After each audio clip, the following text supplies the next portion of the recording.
All right, what's up guys? So my name is Robbie. If you are new to the channel, Quinn is not here. Quinn is, well, I don't really know where Quinn is, to be honest. He's on vacation somewhere and I don't really know where. So anyways, first off, lineagefactory.com. We have merch, link will be down in the description below. So in today's video, I've gotten a lot of questions about where is the RX-7, what's wrong with the RX-7, because there hasn't been a video on the RX-7 in quite some time. So RX-7's right there. RX-7 has been there for the past 2.5 years, if I'm being honest. However, with that being said, the car is about 95% complete, and let's actually walk over here and show you what's going on with it.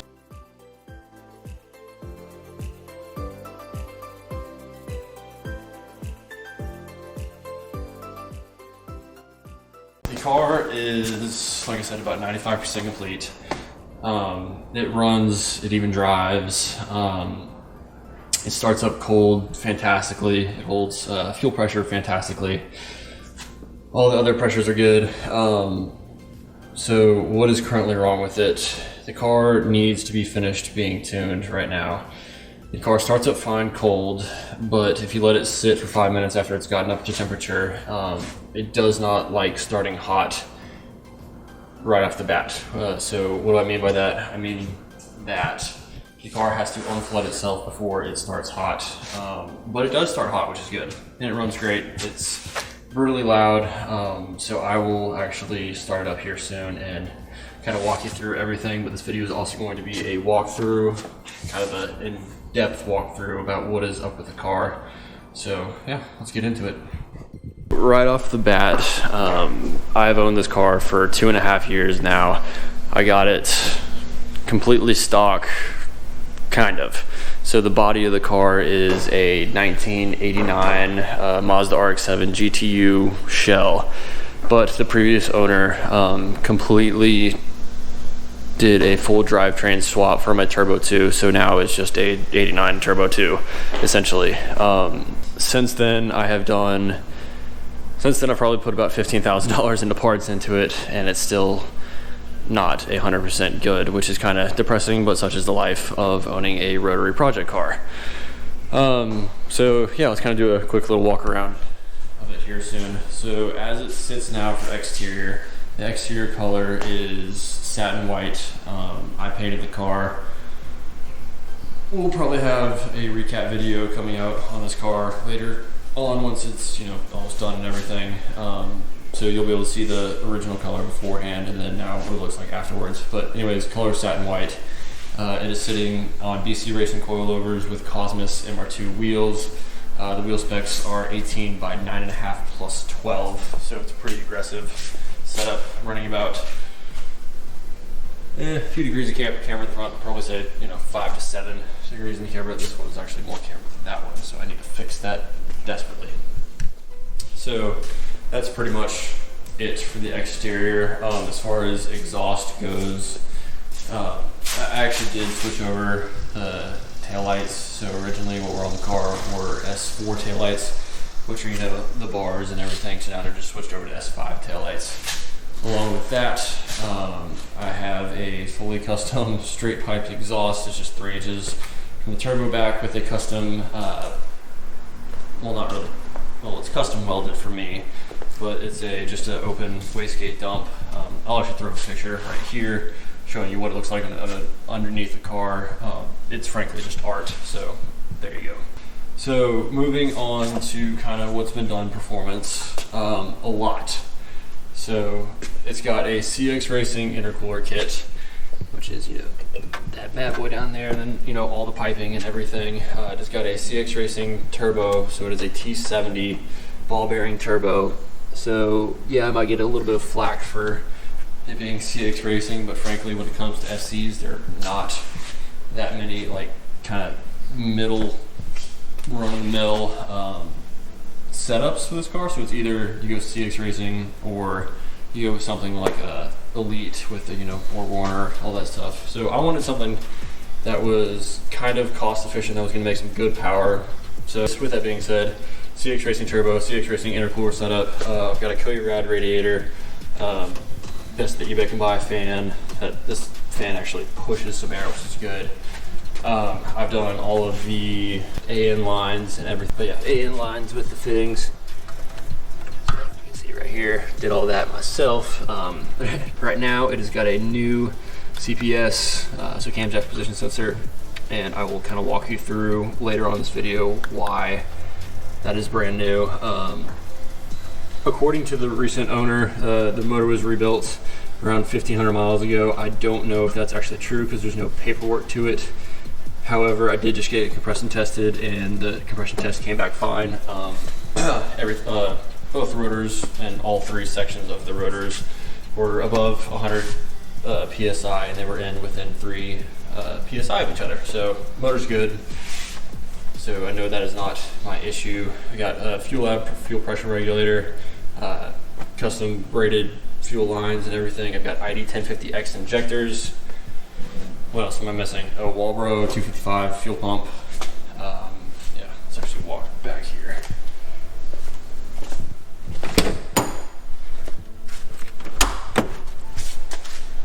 I love it, it actually still works. So, Walbro fuel pump. Battery's been relocated back to the trunk. It's a great freaking setup.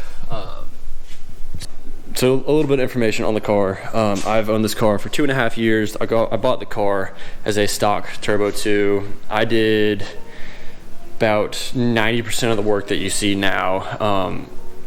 And then when I thought it was ready to almost get on the dyno and get tuned, I brought it over to DBW Motorsports.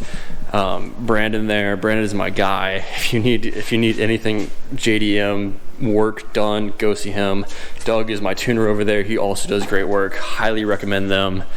So yeah, I took it over to DBW. Brandon did a full once over and welded the exhaust on for me. Fixed some ports that needed to be plugged up in the engine. Some welding that I didn't do because I don't have a welder. So yeah, Brandon kind of just buttoned everything up, make sure everything was good. He welded up these ports so I don't have coolant going through there and everything. So now the car is pretty much 98% done. So yeah, the car has been extensively modified, and it's about 95% of the way done. What does it need to be finished 100%? So as it sits now, I need to find. So I have a pretty bad vacuum / boost leak on the car, which is causing the idle to die out only after it's been revved or driven around a little bit. So I have to find that, and then frankly, I think we are ready for tuning. A couple months ago, I did get the car on the dyno, but I blew up the camshaft position sensor. So that is why I have the new camshaft position sensor in the car now. Yes, I blew it up. Yes, it sucks. I found a few more small things that needed to be addressed when we were on the dyno, so it was kind of good. For instance, I wasn't getting constant voltage to my fuel pump, so I wasn't getting constant fuel pressure. So that is why me and Quinn have already tackled this off camera. We have this red wire just kind of dangling about. That's my fuel pump that has just been hardwired to the battery. So now I'm getting constant fuel pressure. Yeah, as you can kind of see, interior is pretty much, well, it's in very good condition, honestly, if I'm being honest. It's not missing much. Let's talk about this real quick. This right here, the car is running off of a full standalone ECU. It is off of Adaptronics plug and play ECU, so it takes the original RX7 harness but just plugs into a standalone ECU, so you have full, standalone capabilities. So I can run boost by gear, launch controls, 2-step. I'll probably only do 2-step because flames for life. My dash is being held on by a piece of duct tape right there. All the good RX7 stuff. Got some bird poop on the steering wheel from when I bought it, so that's 2.5-year-old bird poop right there. That's good. All the gauges work most of the time. There's only been once where I've driven around and my tack just decided to not work anymore. So I think there's just a fuse that maybe has gone bad that I need to figure out. Regardless, the car works.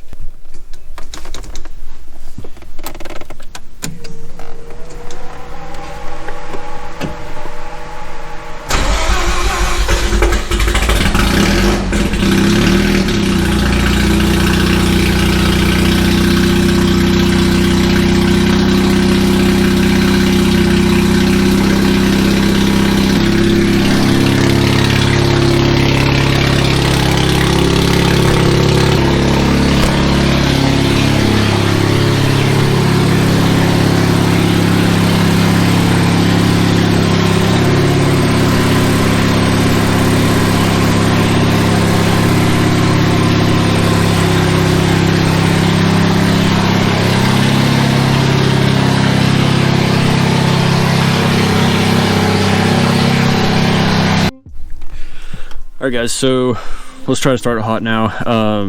One thing that is pretty cool with these rotaries is that they do have a built-in kind of fuel cut system to them, which is good. So if you pin the gas all the way to the floor, it will cut fuel in order to kind of help them unflood themselves, which is good. So yeah, let's try to start it hot. Before I do that, what I'm doing here is just kind of pinning it to the floor. When it sounds like it's clearing up, then I'll kind of back it off a little bit and just kind of give it a little bit of gas, you know, just kind of letting it get started. So yeah, let's go.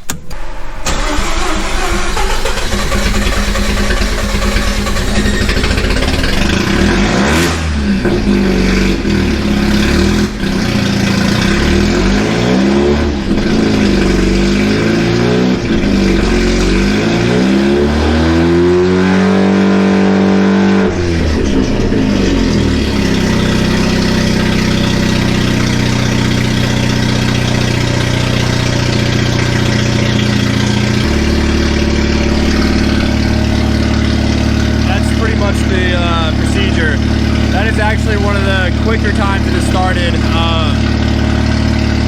hot, which is really good. That's the first time I've actually tried just pinning it to the floor first try. Normally when I try to start it hot, I will just kind of like rest my foot on the throttle, just give it a little bit of gas just to see if it will fire. That's the first time I've actually just pinned it from the start, and it, you know, as you can see, it pretty much started up pretty easily actually, so that's good. Gonna let it kind of clear itself out before I shut it off again, and then we'll kind of wrap up with what's the next steps and also what are my future plans with this thing. So yeah, give me 1 minute and we'll get going.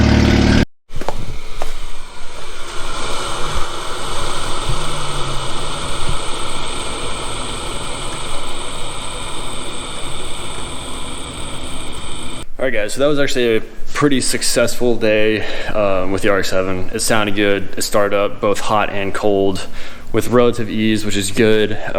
Me trying that new, just go ahead and pin it so it's at the fuel cutoff while it's hot. We're trying to start hot. Seemed to work. That's where the RX7 sits right now. I could have driven it around. I might throw a little clip of me driving it around right here. If not, yes, the car does drive around.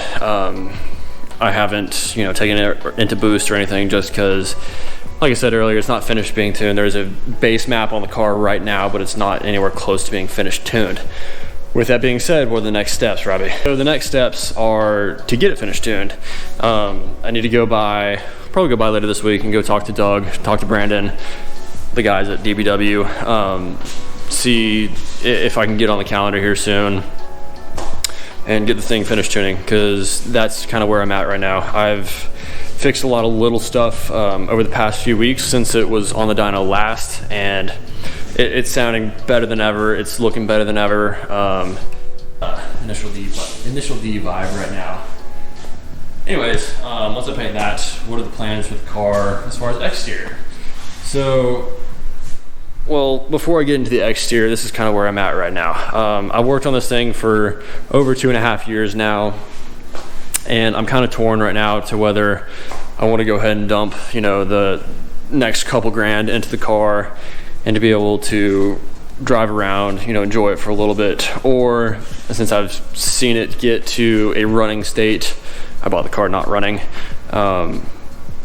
If it's time for something else. Lately, I've been kind of feeling that it's time for something else, but then seeing it how it was today, it's starting up easily, it's looking good, it's sounding good. I think I want to, I don't know if I want to, I don't know what I want to do with the car. So right now the car is listed for sale on just Facebook Marketplace, and I do have a couple people interested in the car. So no serious offers yet from them. And I think unless I'm getting exactly what I'm asking for, I think I'm going to keep the car, continue to just finish out building it, and, you know, just enjoy it for a little bit. Because like I said, I've worked on this thing for 2.5 years now. I've seen it go from a not running stock Turbo 2 drivetrain to the beast that it is now. And it will be a beast when it's done tuning, because I actually have a bet with you know, the guys over at DBW what power it's going to make. And we're all projecting somewhere north of 350, 370, so to the wheel, that is. So it's going to be a beast. I think I'm going to enjoy it. Just there's always that factor of, yes, it is a rotary. You don't necessarily know.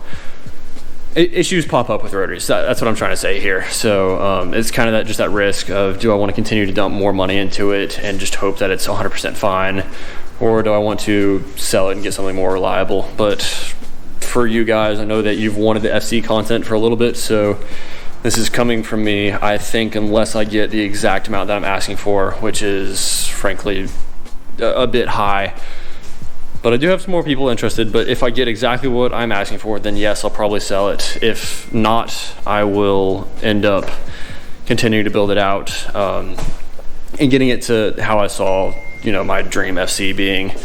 So with that being said, what does my dream FC look like? So for the exterior, it's already got the color that I want, already got the wheels that I want. That's actually one of the first few things that I did. Please let me shut off my phone. Please hold.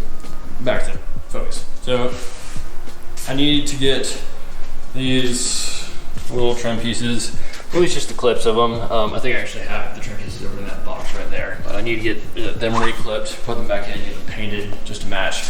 That'll pretty much bring the exterior back to stock. I'll repaint the hood to match the body of the car. Other than that, I'm going to add a front lip because, as you can see, the intercooler kind of hangs a little bit low. So add a lip just to hide that. This wing has frankly grown on me, so I might keep that. And if I end up keeping the car for longer than I think I will, I think I want to do eventually a carbon fiber drag wing, just because I love the way that it looks. So do those two. Interior, I actually already have a steering wheel for it. I have harnesses for it. Once I drop it off to get retuned, I'll probably get Brandon to weld in a harness bar for me so I can, you know, mount harness bar in. Also, the exhaust needs some resonators, so I'll probably do 2 or 3 resonators and a muffler just to quiet it down and be able to drive it on the street without, you know, dying. Other than that, the engine bay and the engine will be, you know, lit done because that's what I've been working on, and the exterior will be to my liking. So it's almost there. Assuming everything goes correct, I've probably got about $2,000 to $3,000 more to dump into this car, and it will be muy bueno. So I know I kind of rambled on there for a bit. We're probably going to cut around that just so it's more entertaining, but that's how it sits now. That's my plans for the car. So let me know your thoughts. Let me know if I should keep it or should I just get rid of it and get something new. But yeah, guys, thank you guys for watching. Y'all take care. See ya.